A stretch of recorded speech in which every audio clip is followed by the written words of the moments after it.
Hello बच्चों, जोहार। आज के वीडियो में हम जानेंगे कि सॉवरेन क्या होता है। उसके बाद हम जानेंगे कि इंडिया को किस लिए सॉवरेन कंट्री कहते हैं। उसके बाद एग्जाम्पल की मदद से समझेंगे कि इंडिया को किस लिए सॉवरेन कंट्री कहते हैं। और लास्ट में हम जानेंगे कि इंडिया कैसे अपना सॉवरेनिटी को मेंटेन करता है। What is sovereign? Sovereign refers to country's ability to govern itself independently without external influence। देखिए, सॉवरेनिटी क्या होता है कि कंट्रीज का एबिलिटी को शो करता है। क्या वो इंडिपेंडेंटली कोई भी डिसीजन ले पा रहा है या फिर क्या वो इंडिपेंडेंटली अपने आप को गवर्न कर पा रहा है, तो उसको बोलते हैं सॉवरेनिटी या फिर उसको बोलेंगे सॉवरीन।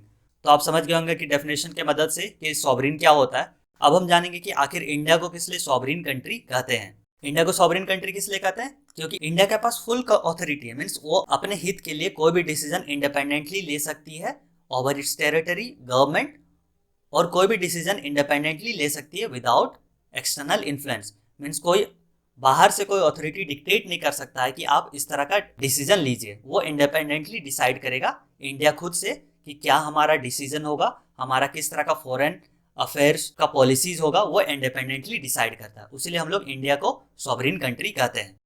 तो चलिए अब हम इसको एग्जाम्पल के मदद से समझते हैं कि इंडिया कैसे एक सॉवरेन कंट्री है। देखिए, इंडिया में जो गवर्नमेंट है वो कोई भी डिसीजन इंडियन सिटीजन के बेनिफिशियल के लिए बना सकती है। कोई फॉरेन पावर इसको डिक्टेट नहीं कर सकता है कि आप इस तरह का लॉ या फिर पॉलिसी बनाइए। अगर वो कॉन्स्टिट्यूशन के अनुसार सही है तो कोई भी लॉ या फिर कोई भी पॉलिसीज इंडियन सिटीजन के लिए गवर्नमेंट बना सकती है। तो पहला एग्जांपल आपने देखा कि how India is a sovereign country. अब हम इसको दूसरा एग्जांपल के मदद से समझते हैं। जैसे कि after the second world war जो वर्ल्ड था वो डिवाइडेड था into two power blocks headed by Russia and USA. तो इंडिया ने कोई भी पावर ब्लॉक्स को ज्वाइन नहीं किया क्योंकि इंडिया का सॉवरेनिटी को हर्ट होता। अगर इंडिया कोई भी पावर ब्लॉक्स को ज्वाइन करता तो इंडिया इंडिपेंडेंटली कोई भी डिसीजन नहीं ले पाता। तो इसीलिए इंडिया ने नॉन अलाइनमेंट मूवमेंट को ज्वाइन किया, ना कि दो पावर ब्लॉक्स को, ताकि अपना सॉवरेनिटी को मेंटेन कर सके। तो आप एग्जाम्पल की मदद से समझ गए होंगे कि इंडिया को किस लिए सॉवरेन कंट्री कहते हैं। अब हम जानेंगे कि how India maintain its sovereignty.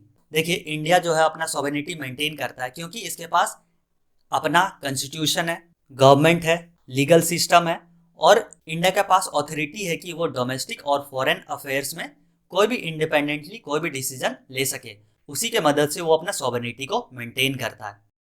तो आप समझ गए होंगे कि सॉवरेन क्या होता है। उसके बाद why India is called a sovereign country. उसके बाद एग्जाम्पल की मदद से हमने समझा कि इंडिया को किस लिए सॉवरेन कंट्री कहते हैं। और लास्ट में हमने देखा कि how India maintain its sovereignty.